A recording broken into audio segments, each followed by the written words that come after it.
Well, I'm joined by Pat Ward here in the studio, who knows a thing about cruising. Back in Dublin, you have how many ships a year now coming in to see you? So 2018, Paul, is a record-breaking year for cruise tourism in Dublin. We're going to see 151 ships sail in through the bay at Dublin Port this year, so a record year. And you're over here, you're doing a talk to explain the myths, because I mean, we're getting all this stuff. People want to see more here. Then we hear the spend isn't that brilliant and people just scurry in and buy themselves a paperweight or something and then get back on board.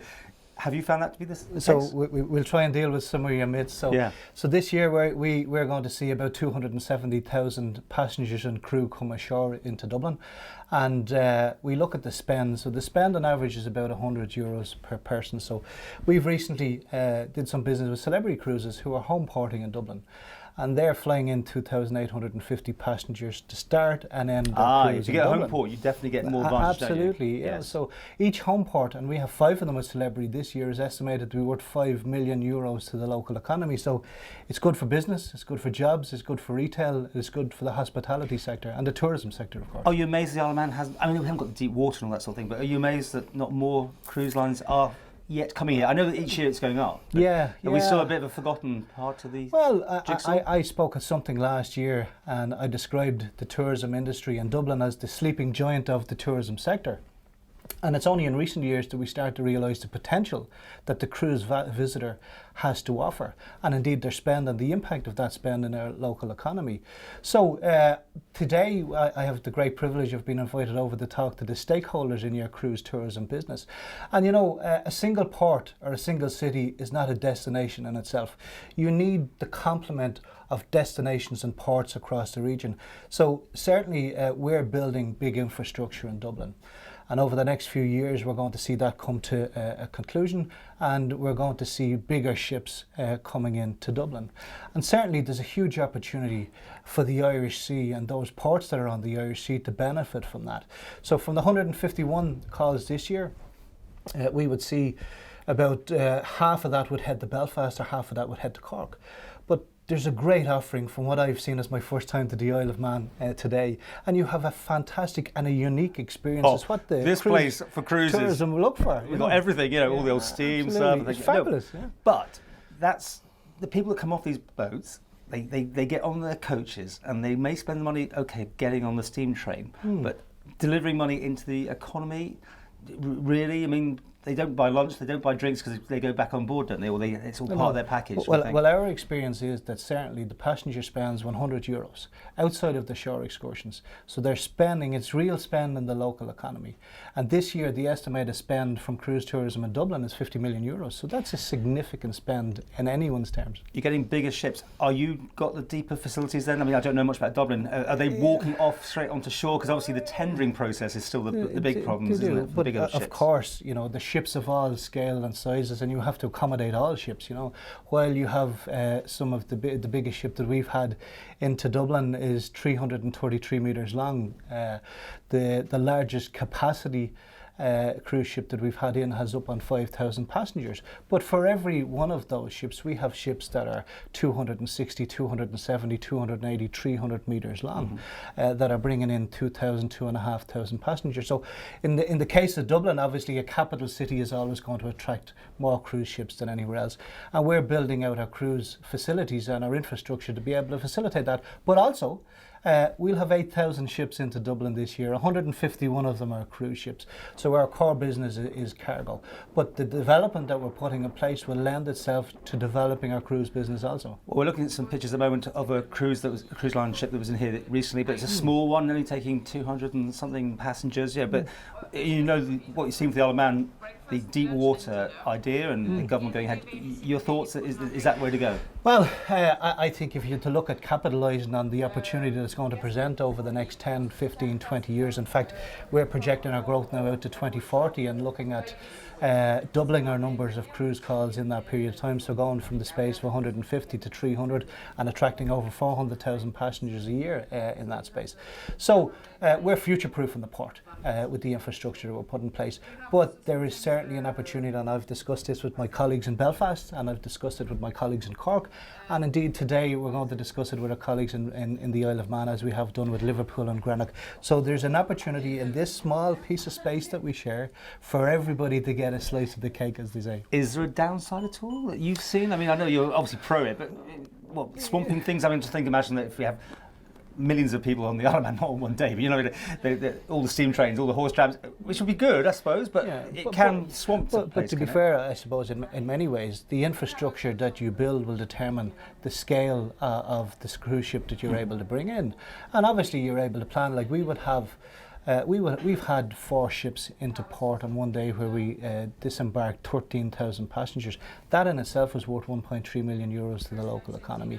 Later this year we have 5 cruise ships in port, 2 of them of which are ships that are over 300 metres long. So, you know, it is challenging at times infrastructurally wise, but that's not to say it can't be done. And it's all about planning, of course, you know. So if you have a berth availability, it's all about planning, and the system that we operate in Dublin is very simple. It's a first up, best dressed. So whoever books the berth first is the company that will get alongside. So you must, I mean, have you seen anything? I know you've literally just arrived, but have you actually seen what we've got here and what we're planning? Have you got? The guys took me around earlier this morning, and I have to say they speak with great passion about the potential that the cruise industry offers to the Isle of Man, and they're absolutely right, and I would fully agree with them. And I think they have great vision in some of the suggestions of the infrastructure development that they're talking about. So I hope to hear a little bit more about that over the course of the day and later on this evening. And did you have any pullback in Dublin when all this was being planned to take in more of the cruises? Because I mean, here everyone was very for it. Then there suddenly seemed to be sort of people saying, you know, they're not spending the money, that sort of thing. You know, did you find you've got rid of those dissenters? Well, obviously, when we set about our infrastructure planning, we had a very wide and broad consultation process with our stakeholders, and we live in between the north and the south side of Dublin. The River Liffey is what divides us. But within where we live, there are a lot of residential areas, there's commercial areas, and it's very important that we take on board what the stakeholders' view are. So we had a very in-depth stakeholder engagement process, and we took on board what they had to say to us, and that factored into our planning considerations. So 2 years ago, we received planning from our planning authority on board Penalta, and that allows us dredge and bring the channel to, in its maritime terms, is -12 chart datum, because there's one thing for certain: these ships are getting bigger, and the longer they get, the deeper they get. So we need to develop Dublin as a tidal port. So what we're doing in the infrastructure work that we're putting in place is going to restrict the dependence on the tide, that we'll be able to take more of these ships in, and we'll have a dedicated cruise berth. We're putting in 3 kilometres as we speak back at the ranch. Work is underway to put in 3 kilometres of new quay wall. That's a massive investment. Is that government money or is it private money? No, it's money invested from Dublin Port Company. Dublin Port Company is a semi-state, what we call a semi-state company. So our single shareholder is government, but we operate and trade as a private limited company. And you're watching what Liverpool are up to, of course? Absolutely, of course. And again, we wouldn't see Liverpool as competition no more than we see the Isle of Man or see Belfast or Cork as competition, because we all need each other to develop, promote the cruise business within the Irish Sea. I'm assuming the Guinness factory is very popular. Well, for cruise visitors or any other visitors, or for the locals who like the Guinness factory, is did very they have to popular, change their plan? I mean, there's an example, like suddenly you're going to get more people that suddenly want to do that thing. And what we've seen is, you know, we set up an initiative 3 years ago called Cruise Dublin, and we brought the various stakeholders together from the tourism sector. So we had the people that represent the retail shops, bars, restaurants, attractions, the tour companies. And we worked as to how we can enhance the passengers' experience when they come to Dublin. Historically, the calls to Dublin are of a port of call nature. So we'd get the ships in the morning time, they'd spend about 10 or 12 hours in the city, and they'd head off that evening. And that, as I would describe, is very much a taster of the city and what Dublin has to offer.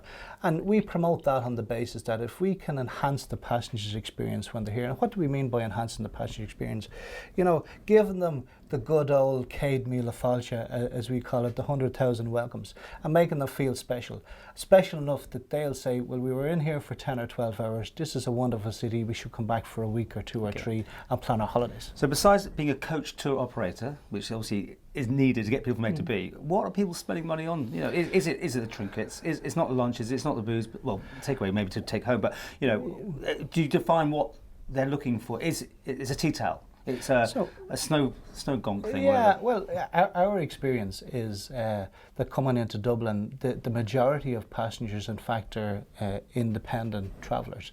So about 60% of them make their own way down the city. So they're spending 8 or 9 hours in the city.